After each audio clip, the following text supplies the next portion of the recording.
Hi, welcome to another edition of Rebel Minds, Coaching the Headlines.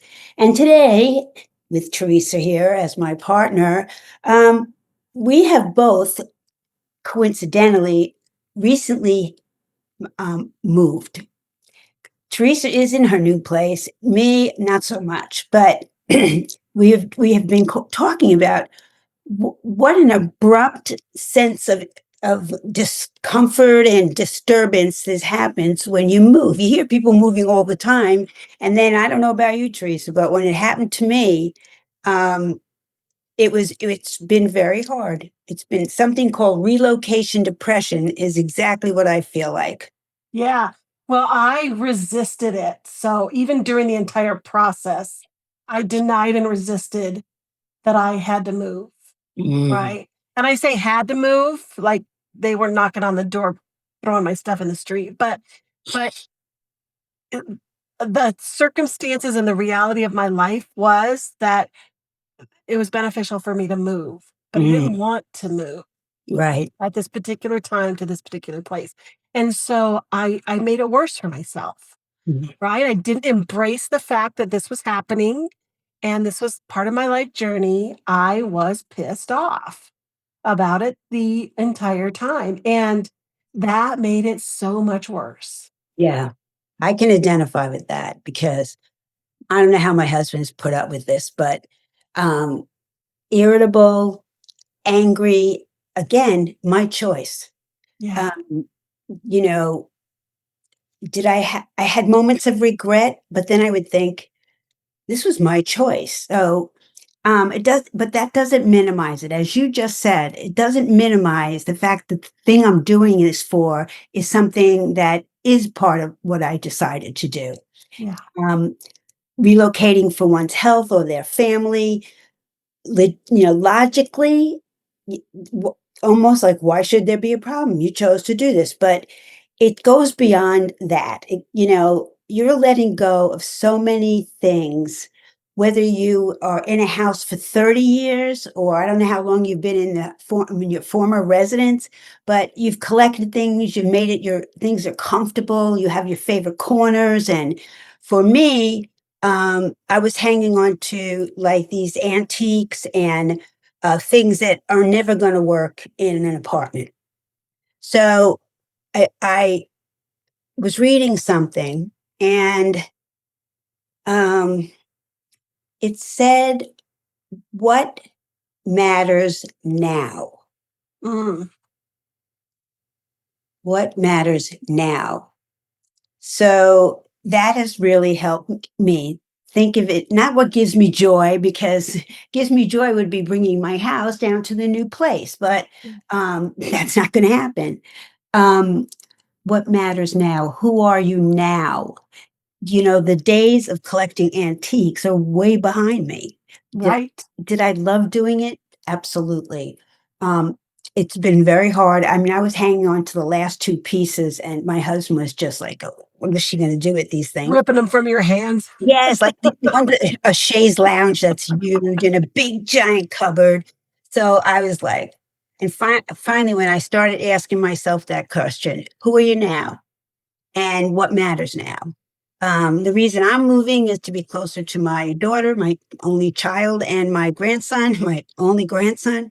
Um, but I also liked when I first thought this idea of giving up my house, I thought it would be really interesting to live in a smaller, more manageable place.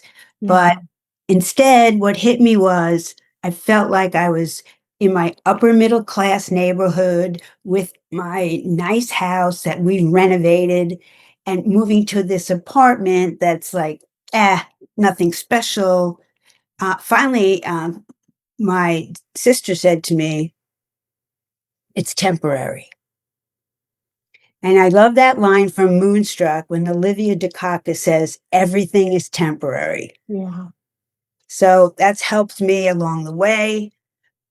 Um, like what kinds of things are helping you? So I like that you said, what matters now, because any stress from anything is either our choice to live in the past or our choice to live in the future.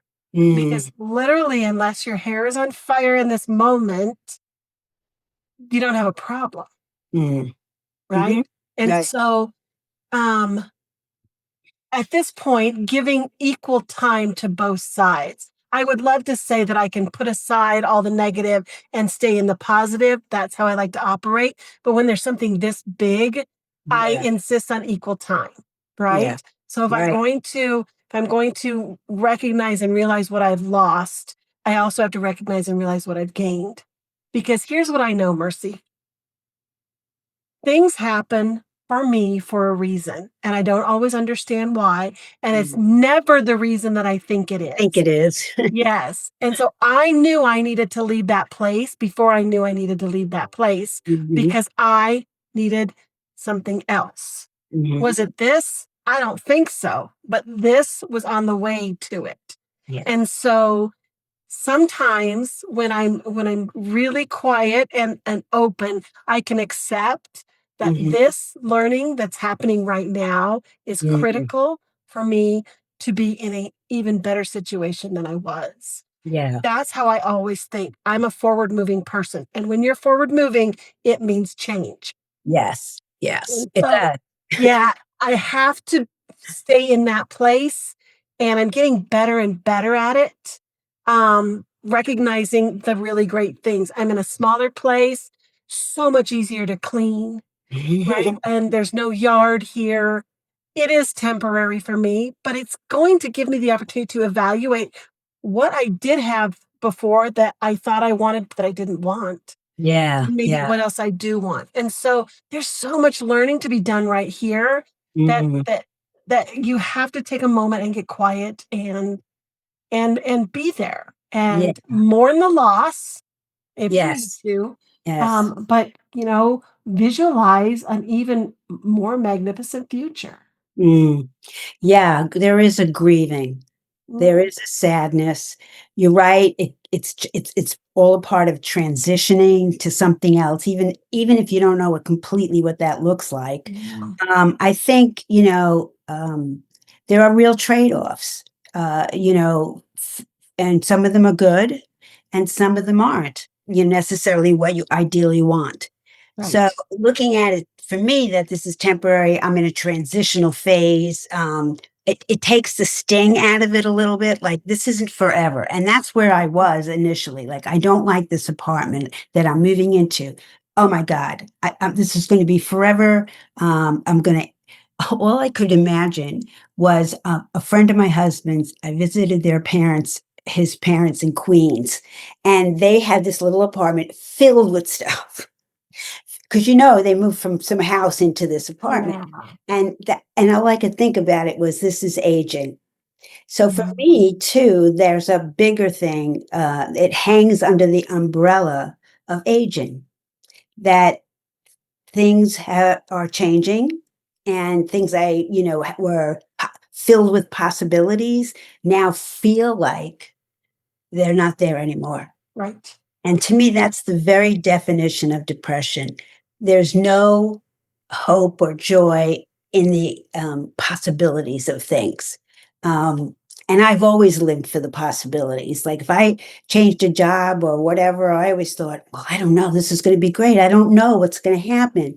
Um, I'm getting there slowly, but I have to admit, last week, I didn't, I really just wanted to run away, just run away. I think that the underlying premise of this conversation is Mhm. shit happens, Mhm. right? And Mhm. it's never going to stop, no matter how old you get. And how you handle it, how you move forward, and where your mindset is critical to the process. Mhm. Because if you're not growing and transitioning and changing, then you're dying. Mm. Right? And so how we look at it, how we have these conversations Mhm. and being honest and open about how we feel about it, not Mhm. from a poor me standpoint, feel bad for me, but from a how do I learn from this and where do I grow from this Mm. is healthy. And it's ironic that we both moved at exactly the same time. Yeah. So it must have been something we needed to talk about because there's a lot of that going on. Right. especially in today's economy Mhm. and people, looking for jobs and they have to leave their bigger house and move to a smaller one. If that's the case, then there's additional baggage on failure and unable to maintain Mhm. and so look at those things because they're Yeah. lessons for us for the Mhm. future. And Yeah. you can let them keep you down and be in an Mhm. apartment with all your stuff around you and a little passageway, or you can say, "How can I open this up for myself?" Yeah. What Opening it up. Yeah. Yeah.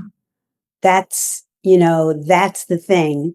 And we're coaches, and one of the things that happens in a coaching conversation is that you hold that you don't know, right? Yeah. You're in a space of not knowing what the person's going to say, how they're going to respond.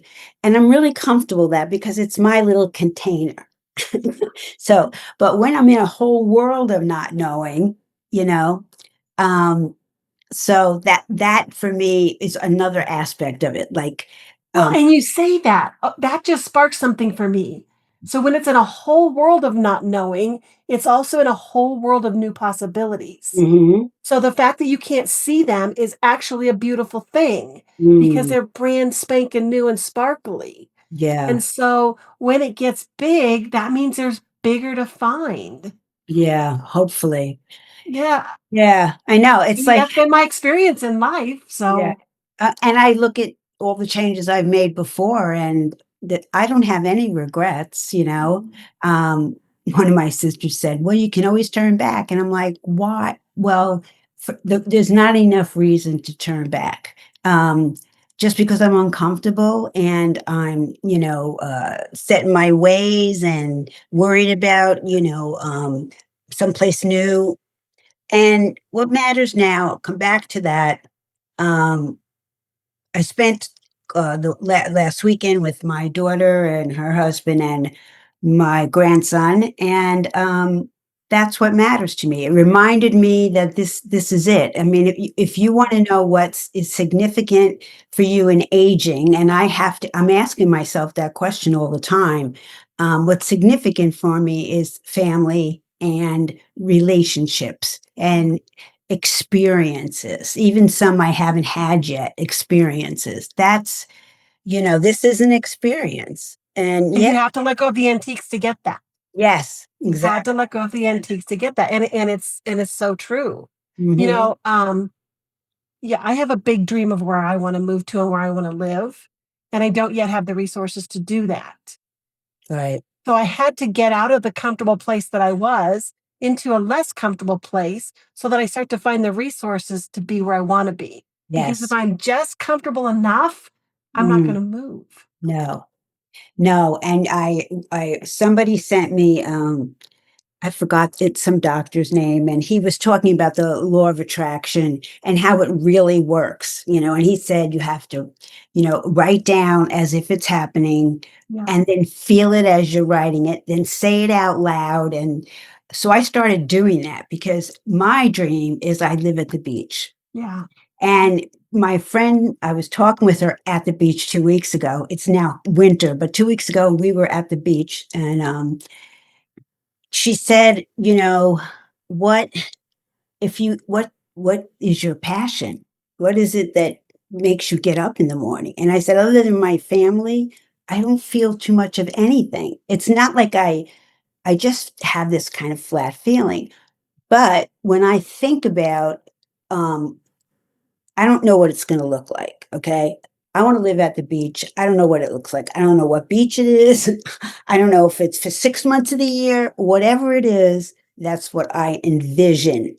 So I started like just remembering as I fall asleep at night, the feeling of walking on a beach and actually putting, like, sometimes you envision yourself as out here. Well, I'm trying to get it where I can be here looking out and I'm at the beach.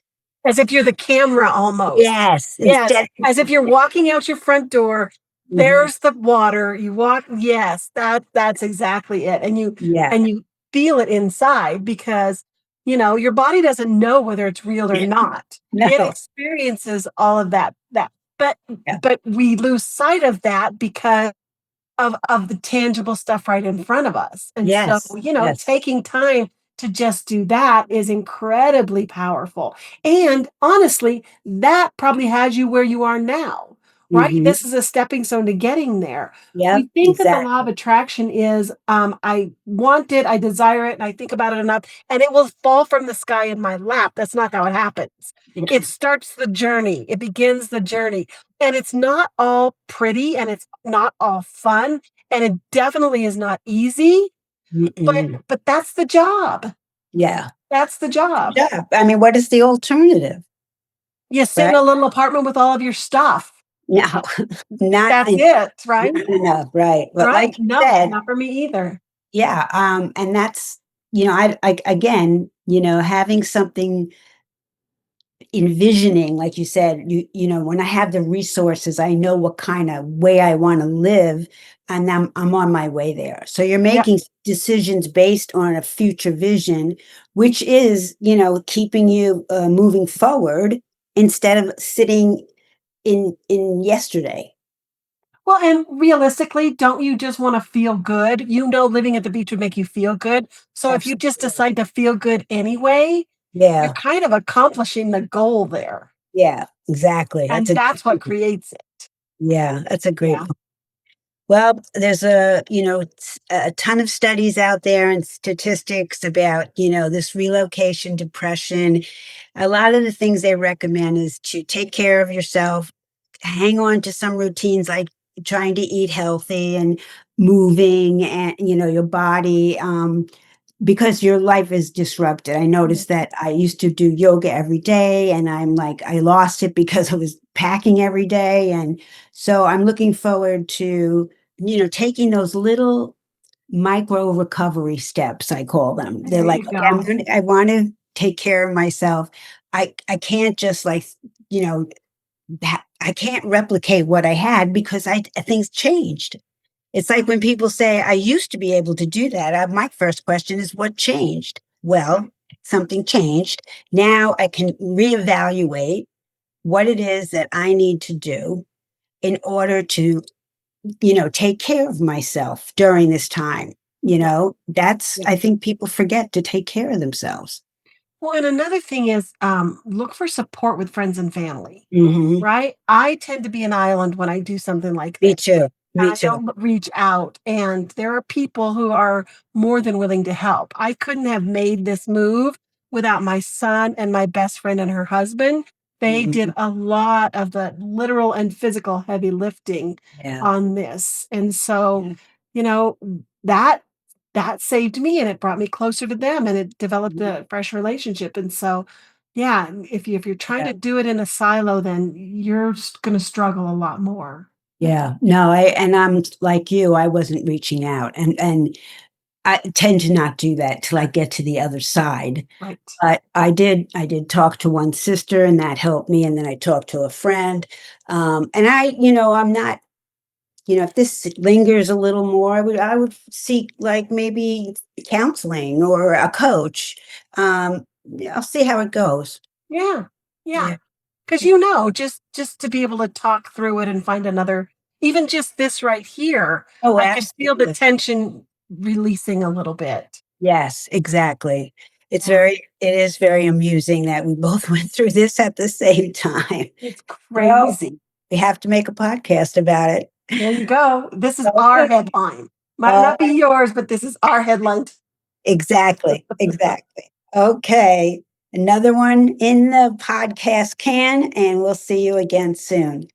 All right. Bye-bye.